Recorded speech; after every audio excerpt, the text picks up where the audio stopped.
Bienvenue sur la TFM et bienvenue à votre émission Question Directe qui reçoit aujourd'hui l'ex-président mauritanien, M. Ely Ould Mohamed Vall. Monsieur le Président, merci d'avoir accepté notre invitation. Vous avez été président de la transition mauritanienne de 2005 à 2007 avant de passer le pouvoir à Sidi Ahmed Ould Abdallahi, qui a été déposé par l'actuel président de la République, qui a été réélu à un mandat et qui s'apprête aujourd'hui à assurer un autre mandat au niveau de la Mauritanie. Vous êtes un opposant à ce nouveau régime qui s'est mis en place. Vous contestez l'élection présidentielle qui s'est déroulée sans opposition, dites-vous. Pourquoi? Écoutez, je ne conteste pas tout simplement l'élection qui vient de se passer. Je conteste et je continue à contester ce qui s'est passé depuis 2008. Ce qui s'est passé en 2008, ce que j'ai appelé à l'époque et ce que je continue à appeler aujourd'hui, une rébellion individuelle contre un président légalement élu. Pourquoi dites-vous que c'est une rébellion individuelle? Je dis que c'est une rébellion individuelle parce qu'il s'agit d'un officier qui a été relevé par le président de la République, légalement élu par les Mauritaniens, et au moment où il l'a relevé, il l'a déposé. Et il l'a déclaré publiquement, il m'a enlevé, je l'ai enlevé. Et par conséquent, j'estime que c'est une rébellion individuelle dans laquelle il est le seul impliqué et dans laquelle même qu'on ne peut même pas qualifier de coup d'État. Et depuis lors, il a été réélu en premier mandat. Il s'apprête à assurer un deuxième mandat réélu, dit-on avec 81% des voix. C'est vrai que l'opposition mauritanienne a boycotté. Il n'y a pas d'opposition par rapport à cette question bien précise. Comment vous l'appréciez? Alors, parlons de la première élection d'abord, par laquelle il a légalisé la rébellion qui s'est passée en 2008. En 2009, après l'accord de Dakar, l'opposition est rentrée en Nouakchott. Et quand elle est rentrée, il a refusé systématiquement de mettre en application, dès que l'opposition s'est impliquée dans l'élection, il a refusé totalement, il a refusé de façon catégorique de mettre en œuvre les accords de Dakar. Et à partir de cet instant, cette élection, la première élection, n'a absolument aucune valeur parce que tout simplement les conditions de cette élection sont des conditions qu'il a dictées lui-même, qu'il a exécutées lui-même et donc c'est tout simplement, elle a été tout simplement une illégalisation de cette rébellion par lui-même et sans l'opposition. La deuxième élection qui vient de se passer est encore pire parce que l'ensemble de l'opposition a boycotté cette élection parce qu'il a refusé tout simplement que cette élection puisse se passer dans un minimum de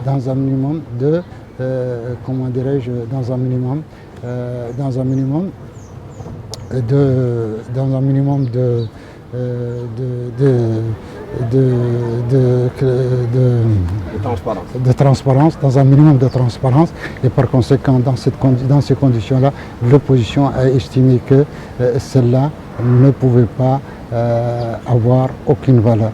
Et par conséquent, il s'est présenté tout seul à cette élection et l'opposition a préconisé le boycott de cette élection et a demandé à la population de boycotter, ce qui a été parfaitement d'ailleurs réussi parce que à peine, je dis bien 25% des Mauritaniens ont voté et c'est sûr, en se présentant tout seul comme candidat unique et à sa propre succession, il a eu 81% de 25% de l'électorat mauritanien. Alors vous voyez quelle légitimité et quelle élection celle-là peut produire.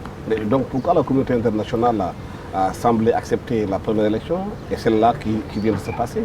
Et je pense qu'il faut poser, il faut lui poser la question. Il faut poser la question parce que la communauté internationale ne peut pas ignorer ce que je viens de dire. Elle le sait parfaitement. Elle le sait parfaitement. D'autant plus qu'encore plus, cette élection qui s'est passée, l'Union européenne a refusé de se constituer un observateur, a refusé d'aider cette élection-là. Les NDI, la même chose. L'ensemble des institutions internationalement reconnues qui observent et qui ont l'indépendance requise et que l'indépendance, aucune d'elles n'a participé à cette élection ni n'a été observateur à cette élection. Et par conséquent, je ne vois pas comment la communauté internationale puisse considérer que cette élection puisse être opposable à la Mauritanie ou aux Mauritaniens. Et par conséquent, je pense que cette question, il faut la lui poser parce que de toute manière, personne, je ne pense pas qu'un seul État dans le monde aujourd'hui puisse croire que cette élection peut être une élection considérée comme une élection valable. Oui, vous disiez que le nouveau président n'est pas légitime, et pourtant, d'après les informations qu'on a reçues, on a vu, il y a quand même l'Union africaine qu'il a choisi en tant que président de l'Union africaine. Il a participé aujourd'hui à gérer ce qu'on appelle les accords concernant le Mali. Alors,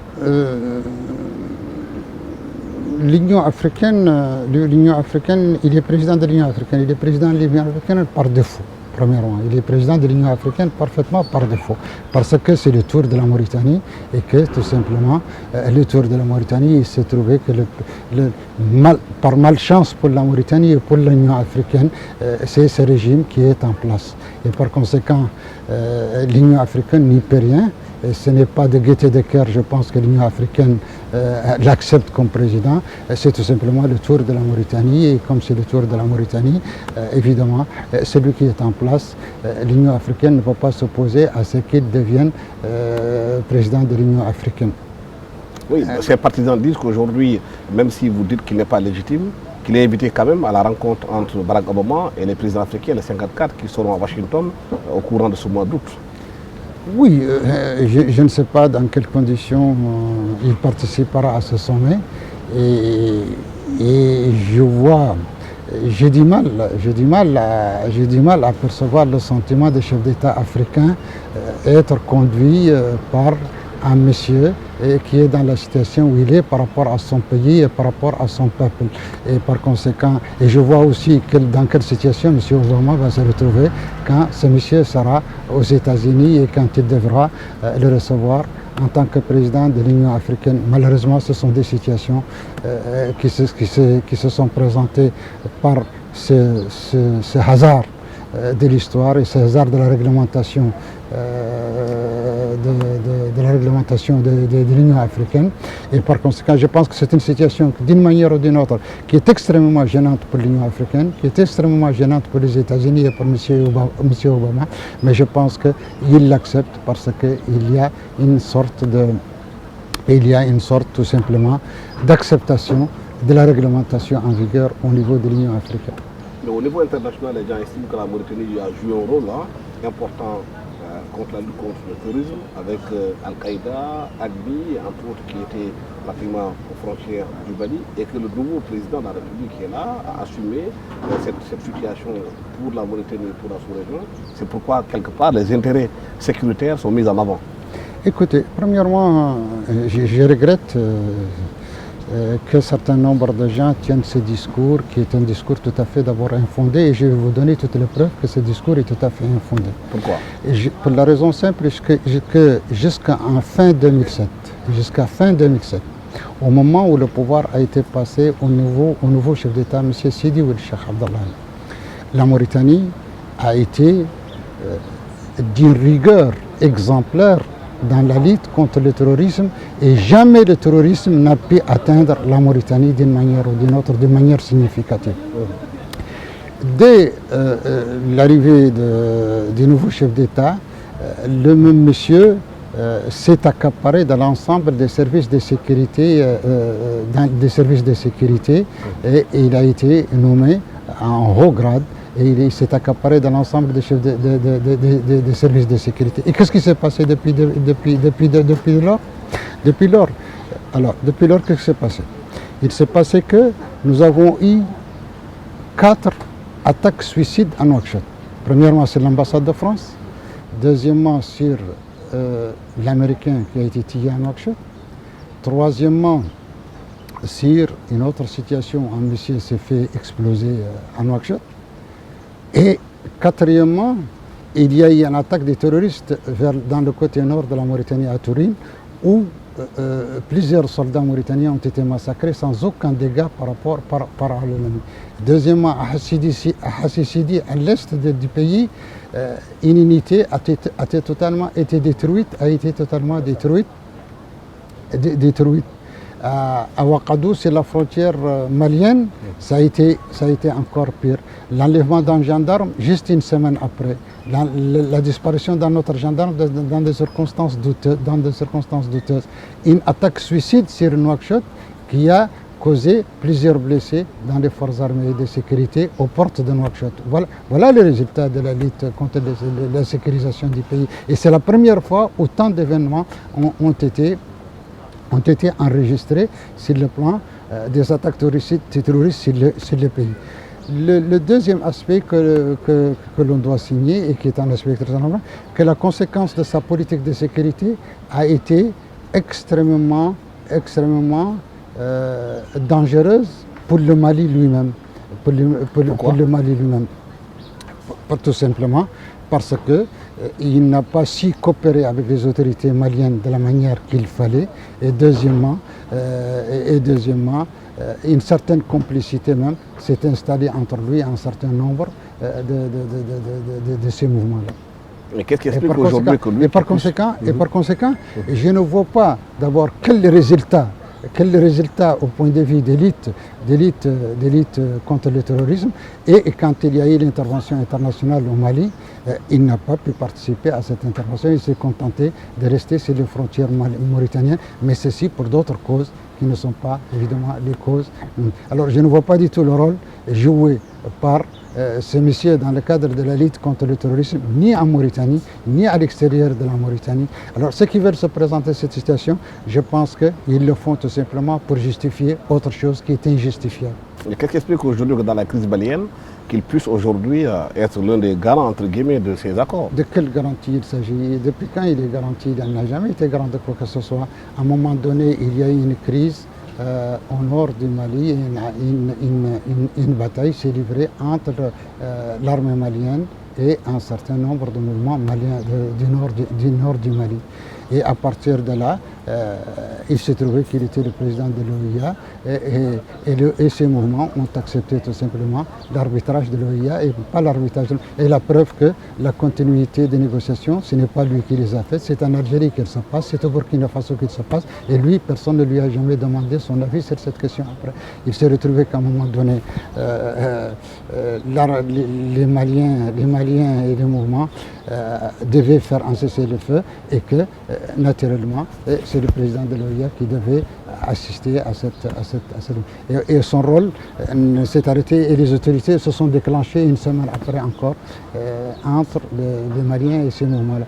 Et c'est aujourd'hui l'Algérie qui gère cette situation-là, et c'est le Burkina qui gère cette situation, et il n'a absolument aucun rôle, il n'a jamais joué aucun rôle dans cette situation. Alors, évidemment, cette présence l'autre jour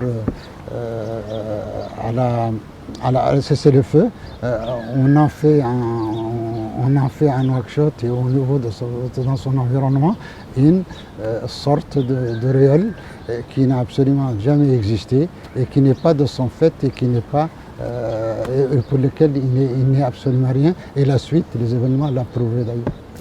En son temps, vous avez assuré les services de renseignement de votre pays, vous avez été président de la République de la Transition avant de donner le pouvoir aux civils. Quelle est la situation sécuritaire intérieure aujourd'hui au niveau de la Mauritanie? Alors, la situation sécuritaire aujourd'hui au niveau de la Mauritanie est une situation de tout point de vue explosive pour plusieurs raisons. Premièrement, la sécurité intérieure au sens le plus strict du terme, ça veut dire la sécurité par rapport au banditisme, par rapport à la drogue, par rapport, si vous voulez, à la sécurité des biens et de la sécurité des biens. Aujourd'hui, Nouakchott, la capitale aujourd'hui, est pratiquement hors contrôle. Les citoyens sont obligés de faire des patrouilles dans leur propre quartier pour se sécuriser. Les forces de l'ordre, les institutions de l'État ont été bafouées, ont été détruites de façon à ce qu'ils n'ont absolument plus aucune efficacité et la situation aujourd'hui de la sécurité intérieure est telle. Heureusement qu'il y a eu l'intervention française et l'intervention de la communauté internationale au Mali, qui a pour le moment jugulé les attaques externe du terrorisme international, du terrorisme Al-Qaïda, au sens d'Al-Qaïda, c'est une situation qui est une situation due à des éléments exogènes et non à, si vous voulez, au travail du gouvernement et au travail de l'autorité en question. Oui, vous dites que la sécurité intérieure en Mauritanie est devenue préoccupante aujourd'hui, mais lui, il semble tenir les rênes avec le général Gouzani. C'est deux qui ont fait le coup d'État. Pardon, je dis, vous dites que la sécurité intérieure n'est pas tenue, mais beaucoup estiment qu'aujourd'hui, que lui, il tient l'appareil sécuritaire avec le général Gouzani. Tenir le pays, prendre en otage le pays est une chose, assurer la sécurité des citoyens et la sécurité des gens est une autre chose. Lui, aujourd'hui, effectivement, a pris le pays en otage. Il a pris le pays en otage. Et je pense qu'aujourd'hui, à la fois l'opposition et l'ensemble des citoyens mauritaniens n'ont pas jusqu'à présent ont espéré qu'il y ait une solution politique à la crise qui dure depuis 2008, depuis le changement de 2008, depuis la rébellion de 2008. Et donc, tout le monde a essayé de travailler jusqu'à cette élection pour qu'il y ait une solution politique et négocier avec le pouvoir. Or, le pouvoir a montré qu'il n'a aucune envie de négocier, il n'a envie de donner aucune solution politique au pays et il a montré ses limites dans ce domaine et son refus catégorique dans ce domaine. Et par conséquent, à partir de maintenant, la situation probablement va se présenter autrement et d'une autre manière par rapport à l'action qui devra être menée dans l'avenir contre ce pouvoir. Mais est-ce que le boycott était la solution? Que pouvait-on faire contre un pouvoir qui est décidé à se perpétuer par la fraude et qui n'a accepté aucune solution de transparence, aucune solution. La plus petite solution de transparence proposée, il ne l'a pas acceptée. Alors que faire? Aller à une élection qui est déjà jouée à l'avance, aller à une élection qui est totalement, dont les résultats sont déjà annoncés à l'avance. Alors, que voulez-vous? Il n'y avait que le boycott, mais le boycott, ce n'est pas n'importe quel boycott, il y avait un boycott et une demande à la population de boycotter et la population a boycotté. Donc c'est un boycott actif et c'est un boycott dont les résultats sont des résultats très évidents et je pense que l'opposition a parfaitement réussi ce pari-là. Il y a eu quand même certains qui ont participé aux élections, comme Ibrahim Sarr, comme Biram Ould Bey, Abeille, oui, qui semble-t-il est venu deuxième de cette élection-là, que vous dites que ce n'est pas une élection à votre avis, mais certains disent même que les résultats qu'a obtenu Biram Ould Bey, c'est une révolution en Mauritanie. Je ne pense pas personnellement que ce soit une révolution dans le cadre de l'élection telle qu'elle s'est passée. Avec l'absence totale de toute l'opposition, et particulièrement des partis de l'opposition qui ont un poids électoral évident et un poids électoral représentatif dans le pays. Et leur absence ouvre la voie à n'importe quelle situation. Et je pense que cette situation, absolument, ne traduit aucune réalité de l'électorat du pays parce que tout simplement, je dis bien, le boycott a été un boycott extrêmement important des citoyens. Moins de 50% des citoyens se sont inscrits et sur ces 50, il n'y a pas eu 25% qui sont allés aux urnes pour voter. Et par conséquent, le monsieur ne pouvait pas quand même se permettre d'aller au-delà de 81%, c'est 25% de la population. Il fallait bien quand même qu'il laisse quelques détritus à ceux qui se sont présentés avec lui. Oui, mais beaucoup parlent de la symbolique de Biram Ould Bey, qui a fait sa campagne sur l'esclavage, sur les problèmes négro-mauritaniens, qui a posé le débat du passif humanitaire dans votre pays, que s'il y a certaines personnes qui ont voté quand même pour lui, c'est un signe. Je pense que Je ne sais pas s'il y a une symbolique. Notre pays, comme à l'instar de beaucoup de pays africains, à l'instar de beaucoup de pays,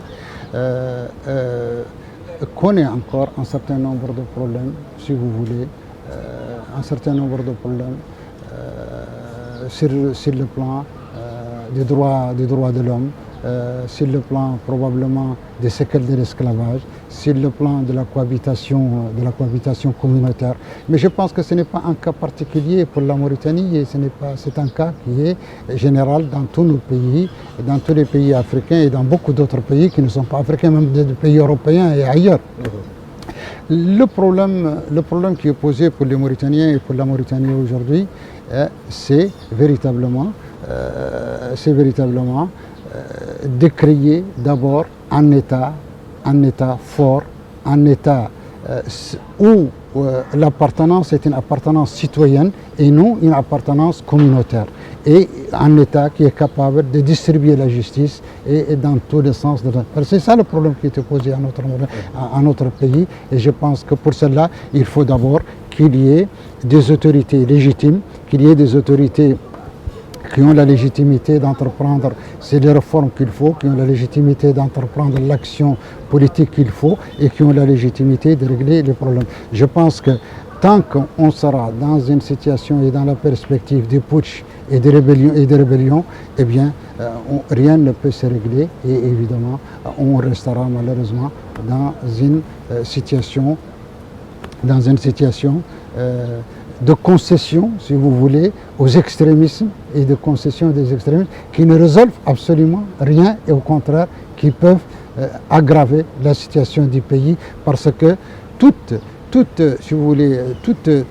solution dans le cadre qui n'est pas dans un cadre, si vous voulez, d'un État dont les autorités sont légales et dont l'action est une action véritablement juste et réfléchie et acceptée par tous les citoyens, de mon point de vue, elle restera une action qui n'aura aucune valeur et qui d'une manière ou d'une autre restera posée en permanence et le problème restera posé en permanence. Ouais, le débat sur le clivage communautaire en Mauritanie est bien posé, même s'il existe aussi dans d'autres pays. Mais les gens estiment qu'aujourd'hui la question des passifs humanitaires n'a pas été complètement réglée.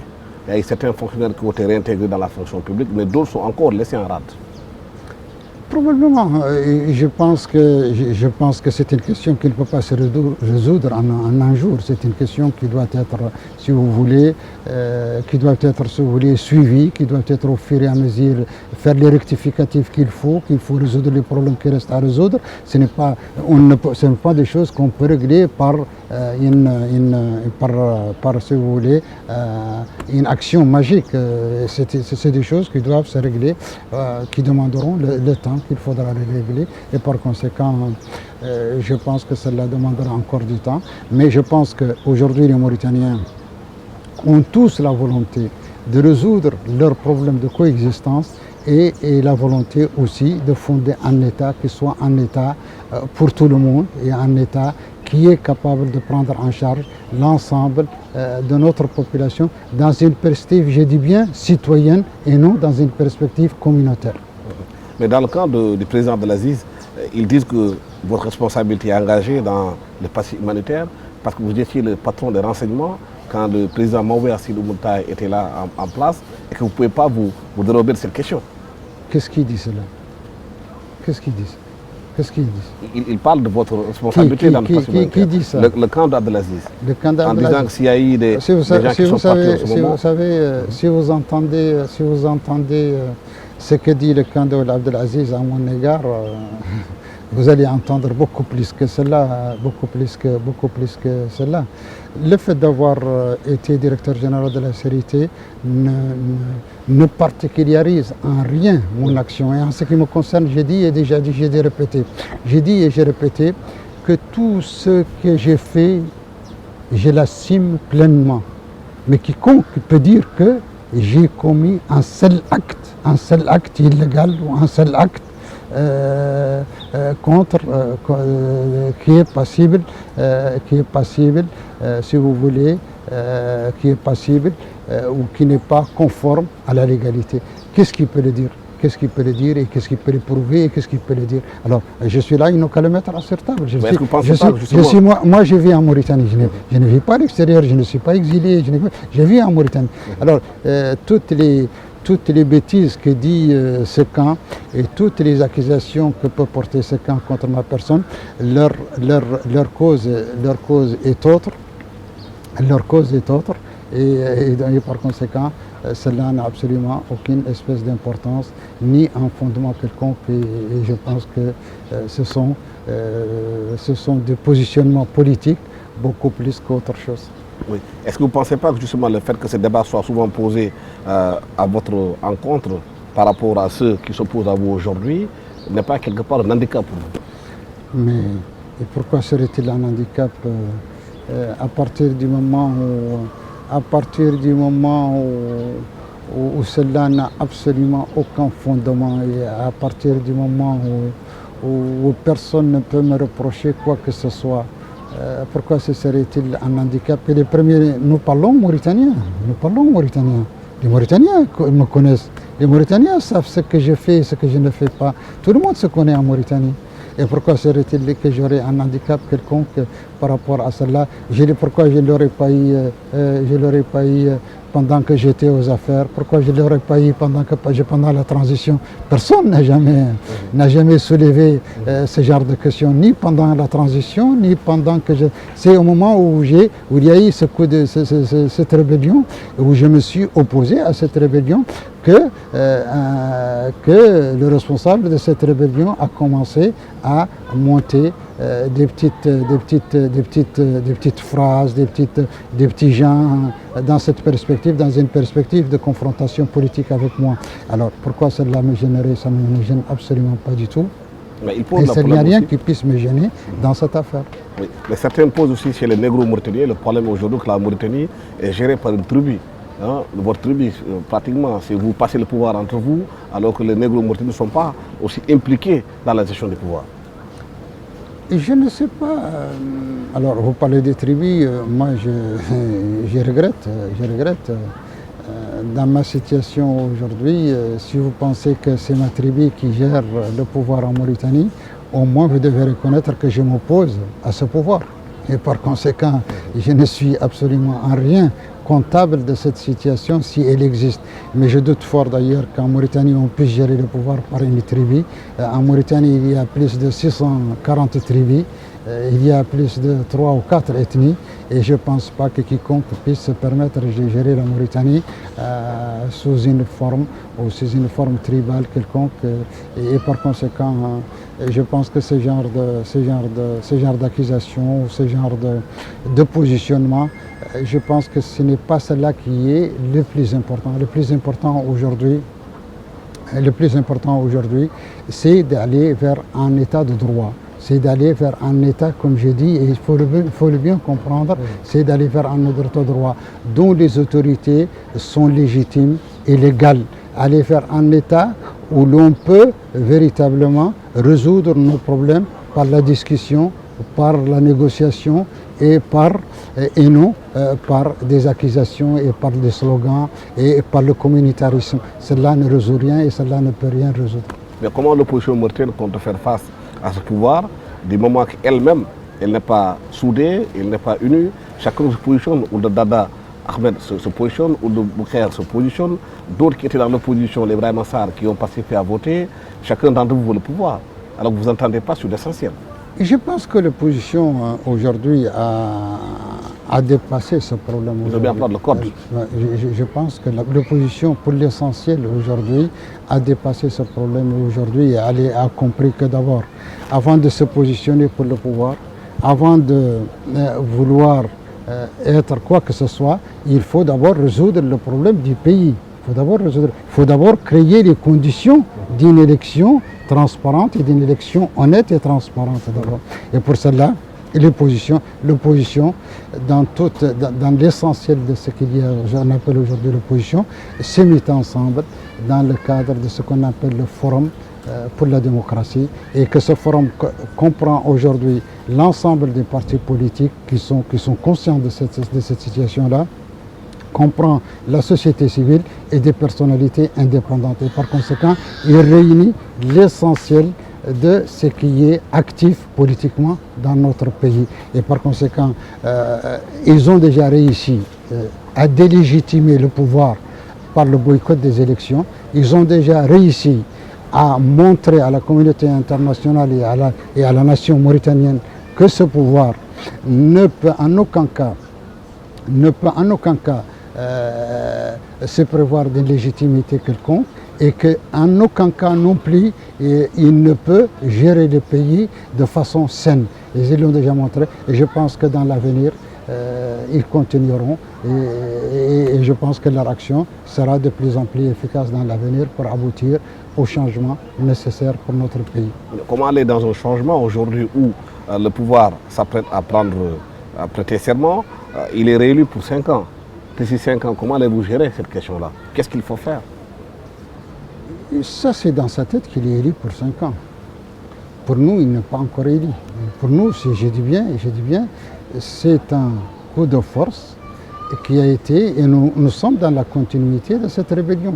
Comment allez-vous gérer cette situation aujourd'hui? Gérer, eh bien, nous allons la gérer, nous allons tout simplement ne pas accepter la pérennité de ce pouvoir et nous ferons tout ce qu'il faut pour qu'il revienne à la raison et qu'il revienne à une solution politique d'une manière ou d'une autre. Mais est-ce que cette crispation aujourd'hui entre vous et le nouveau pouvoir ne peut pas encore entraîner un autre coup d'État? On ne sait jamais. Nous ne le souhaitons pas. Nous ne souhaitons pas que la solution soit une solution de rupture. Mais si elle est arrivée, c'est de la responsabilité du pouvoir. C'est lui qui aura provoqué cette situation. Et je pense que quelle que soit la solution, ce qui adviendra après, rien ne peut être pire que la situation que nous vivons aujourd'hui avec le régime qui existe aujourd'hui.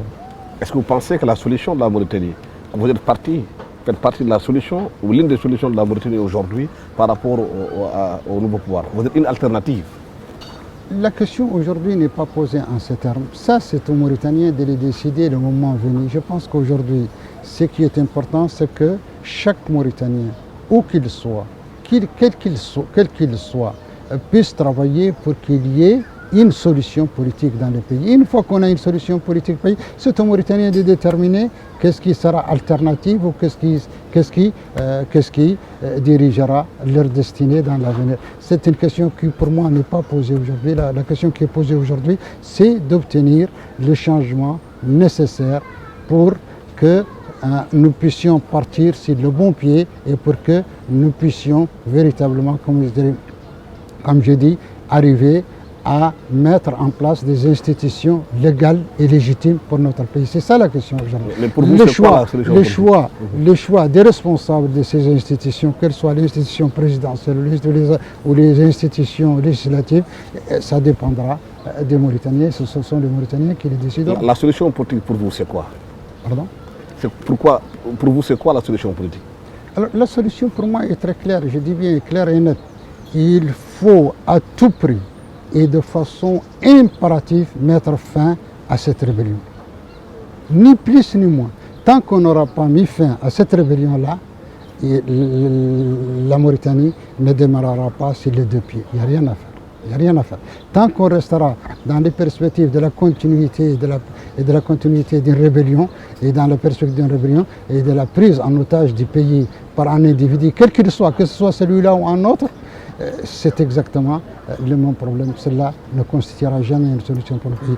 La solution, c'est de mettre fin à cette rébellion et de s'asseoir ensemble et de véritablement trouver une solution définitive pour qu'on arrive, comme je dis, à élire des institutions légales et légitimes et légales pour notre pays. Mais est-ce qu'il faut y arriver, il faudrait aussi régler la question de l'armée, l'omniprésence de l'armée dans la vie politique mauritanienne? Je pense que ce sont des questions qu'il faut gérer.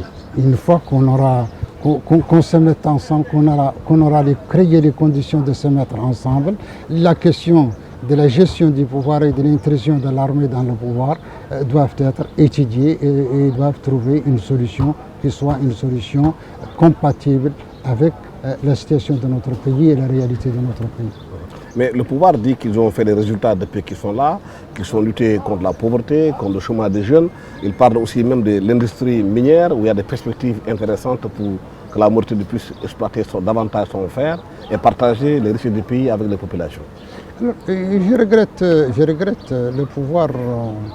Je pense que vit des discours qui sont vides de réalité. Et je pense qu'il y a la réalité de la Mauritanie et il y a la télévision mauritanienne, la télévision officielle de la Mauritanie. Et donc il y a deux réalités, il y a deux Mauritanies. Il y a la télévision de la radio officielle et de la télévision officielle et il y a la Mauritanie réelle qui est là. Alors, je vais parler plutôt de la Mauritanie réelle qui est là. Premièrement, je regrette, le pouvoir n'a absolument aucun mérite dans ce qui concerne le développement des mines, parce que c'est au moment où il est arrivé que l'ensemble des projets avaient déjà été financés, avaient déjà démarré et ils ont coïncidé juste avec son arrivée, que ce soit l'or ou que ce soit le développement de la société minière mauritanienne ou que ce soit les autres recherches, Et par malheur à la Mauritanie ou par chance pour lui, il s'est retrouvé qu'au moment où je suis arrivé, le prix de l'or a été multiplié par 4. Alors que la société minière qui gère l'or était déjà opérationnelle, totalement opérationnelle. Et que le prix du fer a été multiplié par 2 ou 3. Et que le prix du cuivre a été dit tout simplement pour des raisons qui sont des raisons tout à fait en dehors de toute action de ce gouvernement ou de ce gouvernement ou de ce pouvoir-là. Et malheureusement, qu'est-ce qui a été fait de cela? Rien. Rien n'a été fait de cela. La Mauritanie, pendant ces 5 ans, a bénéficié de ce boom minier et de cette multiplication du prix de l'or, et rien n'a été fait en contrepartie, ni socialement, ni sur le plan humain. Aujourd'hui, la pauvreté et le chômage battent en plein dans le pays, et le pays est dans une situation, et aujourd'hui on assiste à une dégradation des prix qui va encore aggraver cette situation dans les années à venir. Et malheureusement, la situation de la Mauritanie va s'aggraver parce qu'elle n'a pas tiré ce qu'il faut tirer du boom minier et aujourd'hui, nous allons vers le reflux des prix et le reflux de la production de ces mines et par conséquent, notre pays va connaître des situations extrêmement graves. Vous savez que notre pays aujourd'hui, 3 régions de notre pays ont été déclarées par les institutions internationales comme étant en famine. Pourtant les chiffres de 2013 donnés par le FMI disent que le taux de croissance était à plus 6,4% en Mauritanie. Écoutez, c'est ça la tricherie la plus immonde. Ce sont les chiffres des FMI. Oui, exactement. Les triches des FMI, c'est pourquoi je vous ai dit, parce que le prix de l'or a été multiplié par 4 et que le prix du fer a été multiplié par 2 ou 3 et que par conséquent, ça n'a aucun rapport avec l'action du régime. Il s'agit tout simplement des rentes minières et qui n'ont rien à voir avec le développement ni les actions de développement. Normalement, il devait y avoir de l'argent pour le pays. Cet argent, elle est où? Demandez où est cet argent. L'argent, on ne sait pas où il est, on ne sait pas comment il a été utilisé. C'est l'opacité la plus totale et par conséquent, personne ne sait ce qui se passe dans ce pays aujourd'hui du point de vue gestion. Et pire que cela, en 2005 à 2007, nous avons pu redresser l'économie du pays et nous avons pu payer la dette intérieure, pratiquement la totalité de la dette intérieure pour les entreprises et pour l'essentiel du pays qui s'est trouvé, qui était à l'époque, de 20 milliards d'ouguiya. Nous avons obtenu la rétrocession de la dette mauritanienne de 800 millions de dollars. Nous avons obtenu des promesses fermes, des dettes d'État à État, qu'elles vont être. Aujourd'hui, la dette mauritanienne représente 120 à 125% du PIB de la Mauritanie. Rendez-vous compte? Alors ça veut dire que les générations à venir, et ça veut dire que notre pays dans l'avenir, et ça va encore s'aggraver de jour en jour, des milliards ont été empruntés à la communauté internationale et des institutions internationales, et ça, ce sont les générations à venir qui vont le payer. Mais est-ce que ça, ce n'était pas dû à une prime à la démocratie, à la transition que vous étiez en train de mener? En ce moment, il y a une confiance de fond pour vous. Il y a la communauté internationale s'est engagée de la fin de la transition, de la fin de transition avec le régime démocratique de Sidi Ould Cheikh Abdoulaye, s'est engagée à pratiquement pourvoir pour la Mauritanie la confiance, parce que toutes les conditions, la Mauritanie a créé toutes les conditions à la fois de transparence, de bonne gestion et de bonne gestion et si vous voulez, et des paramètres économiques des pays qui permettent aux bailleurs de fonds et ce sont ces conditions-là dont a profité le régime et dont il a profité d'ailleurs, on ne sait pas ce qu'il en est devenu. Mais certains disent qu'aujourd'hui que Sidi Ould Abdoulaye, l'ancien président à qui vous avez remis le pouvoir, qu'il y avait une sorte d'entente tacite entre vous, qu'il fasse le pouvoir pendant 5 ans, à son âge il ne pourra plus revenir, et qu'à ce moment-là, vous deviez revenir pour être candidat à la présidentielle. Et qu'en partant de la présidence, vous aviez dit que vous ne souhaitez pas revenir tant que les conditions étaient bien maintenues. J'ai dit, quand on m'a posé la question, est-ce que vous allez revenir en politique? La réponse que j'ai dite à l'époque, que vous connaissez très bien, j'ai dit que je souhaite que les conditions qui me font revenir en politique, qu'elles ne se réaliseront jamais en Mauritanie. Les conditions, et j'ai été très clair. Je veux dire, et quand j'ai quitté le pouvoir, je me suis mis à l'écart totalement de toute activité et de tout contact avec une autorité quelconque, qu'elle soit le pouvoir en place ou que ce soit des hommes politiques, ou que ce soit, je me suis mis totalement en dehors du jeu politique et du jeu politique avec une raison, avec le sentiment que pour moi, j'ai fait ce que j'avais à faire et que je m'en allais définitivement.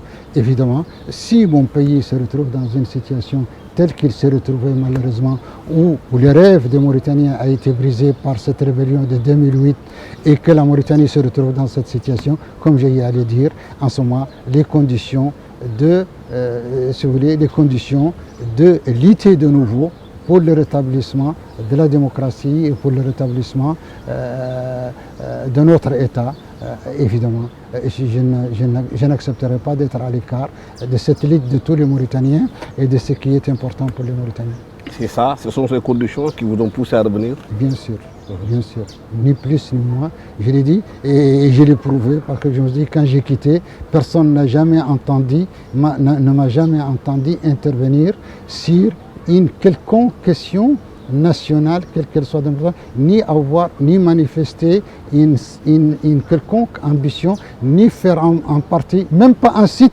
Je n'ai même pas fait un site électronique propre à mon nom. Vous comprenez? Mais même pas un site, vous ne trouverez pas pendant cette période, même un site fait en mon nom dans lequel je m'exprime ou je fais quoi que ce soit. Et par conséquent, tout simplement, c'était une volonté de laisser le jeu se faire et de laisser les pays aller dans le sens. Aujourd'hui, le pays est dans la situation où il est et je ne peux pas être indifférent à la situation dans laquelle est le pays. Mais est-ce que vous allez créer un parti politique? Je pense qu'aujourd'hui, je ne le ferai pas encore aujourd'hui. Le moment venu, si celle-là, j'estimais que celle-là est nécessaire, je le ferai. Mais pour le moment... Parce que beaucoup estiment qu'en Afrique, que pour prendre le pouvoir aussi et pour participer à le jeu démocratique, c'est important d'avoir des appareils politiques pour faire le travail. Oui, je dis bien, le jour où l'on arrivera à une solution politique dans le pays, et en ce moment-là, où j'adhérerai à un parti, où je ferai mon propre parti, c'est une autre question, mais nous n'en sommes pas encore là. Nous sommes encore dans cette perspective, malheureusement, où notre pays est dans une sorte, si vous voulez, de tunnel totalement bouché. Et par conséquent, il faut continuer à pouvoir le dégager de là. La situation que vous décrivez aujourd'hui est assez alarmante de la Mauritanie. Est-ce que vous pensez qu'il y a une alternative, qu'il y a une solution à ce problème? Oui, je pense qu'il y a absolument une solution. D'une manière ou d'une autre, il y aura une solution. Je dis bien, la nature a horreur du vide. La nature a horreur du vide. et d'une manière ou d'une autre, il y aura une solution.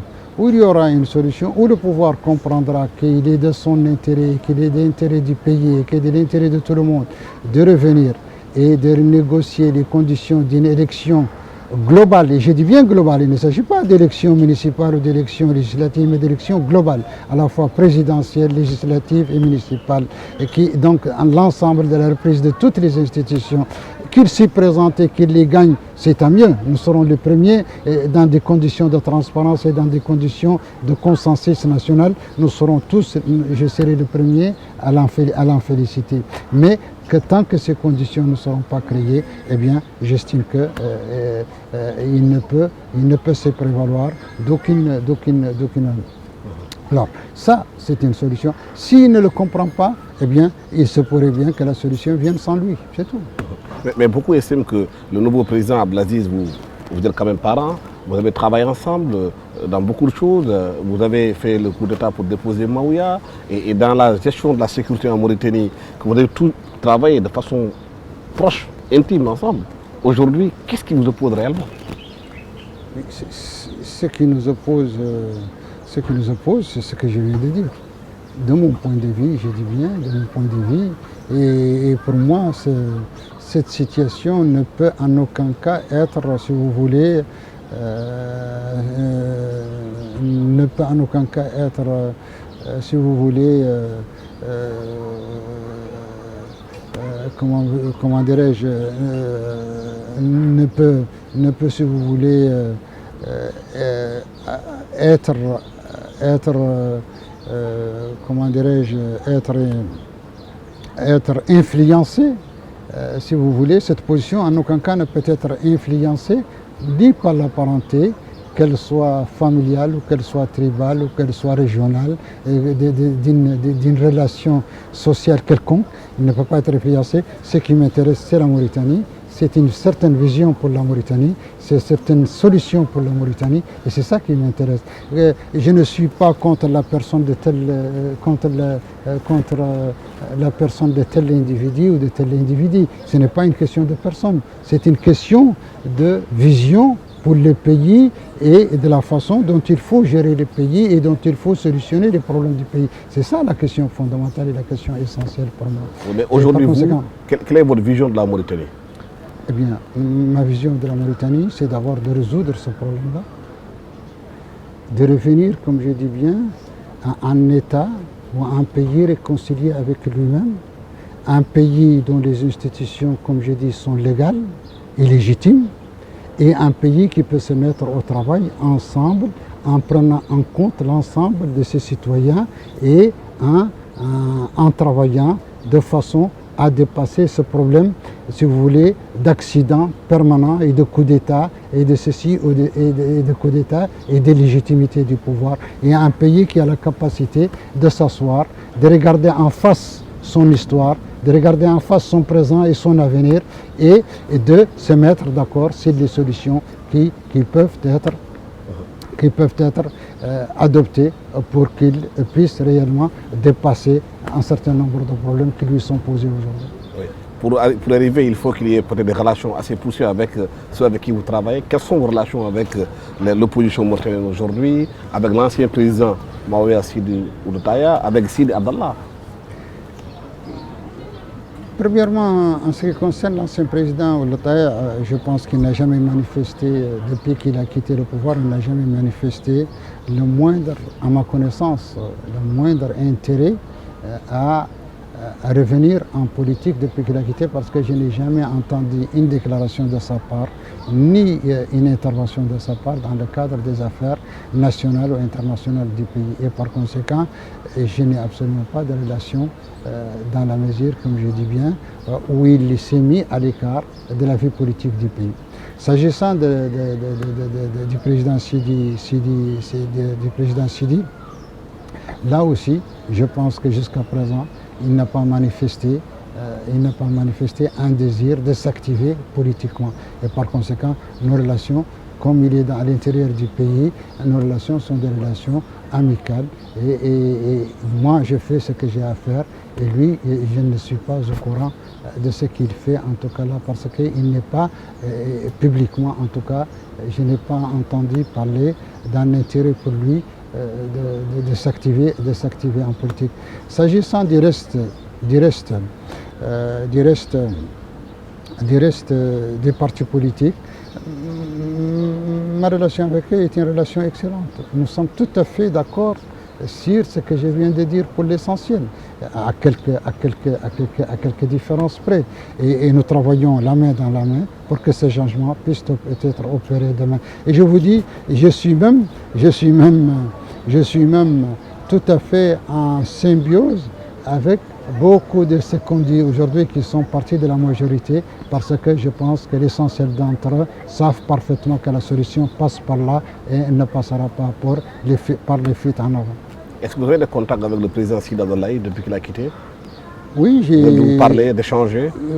Non, nous n'avons pas discuté, je n'ai jamais discuté avec le président Sidi Abdoulaye de politique depuis qu'il a quitté, mais nous nous sommes rencontrés à des occasions sociales ou à des occasions, si vous voulez, de visite, mais nous n'avons jamais discuté de politique depuis qu'il a quitté le pouvoir, parce que, à ma connaissance, ce que je vous ai dit, à ma connaissance jusqu'à présent, il n'a pas manifesté publiquement le désir de s'activer en politique. Je ne sais pas s'il coordonne autre chose en dehors de ce qui est officiel, parce que jusqu'à présent, à ma connaissance, je ne lui ai pas vu une activité politique suivie et par conséquent... Mais est-ce qu'il est possible de renouer le dialogue avec l'actuel président, vous, le nouveau président, pour parler, échanger? Mais comprenez bien que pour moi, comprenez pas, ce n'est pas une affaire de personne. Je dis bien, si les conditions qui ont été posées, il accepte de les discuter, il accepte d'envisager une solution pour le pays, toute l'opposition confondue est prête à discuter avec lui et à envisager une solution, mais dans la norme, je dis bien, pas dans les fuites en avant, ni dans les solutions tarabiscotées, ni dans les solutions, mais dans une vraie solution pour le pays, et une solution qui est là et qui est maîtrisable et qui est maîtrisée. Personne ne s'oppose à parler avec lui, et on ne fait pas des sentiments sur cette affaire. C'est l'affaire d'un pays, c'est l'affaire d'un État, c'est l'affaire d'un peuple. Et par conséquent, tout ce qui peut contribuer à dégager cette solution, eh bien, tout le monde est prêt à cela, que ce soit moi ou que ce soit le reste de l'opposition, mais pourvu que ce soit véritablement un désir réel et non un désir fin et tactique, qui n'a absolument aucun intérêt pour le pays ni pour nous. Président Ely Mohamed Ould Val, merci d'avoir été avec nous sur ce plateau de la TFM. Je rappelle que vous avez dirigé la Mauritanie de 2005 en 2007. Vous avez géré la transition démocratique et vous avez remis le pouvoir à Sidi Ould Abdoulaye, qui a été déposé par le coup d'État, par l'actuel président qui est au pouvoir, qui bientôt va prêter serment pour un mandat de 5 ans. Vous dites que les conditions ne sont pas réunies dans votre pays pour qu'il dirige le pays, parce que vous estimez que son pouvoir est parti d'une rébellion personnelle et que vous ne reconnaissez pas son pouvoir. Merci d'avoir été avec nous sur ce plateau de la TFM. Merci à toute l'équipe technique qui m'a accompagné pour la réalisation de cette émission. Merci à vous. Au revoir. Merci, Président.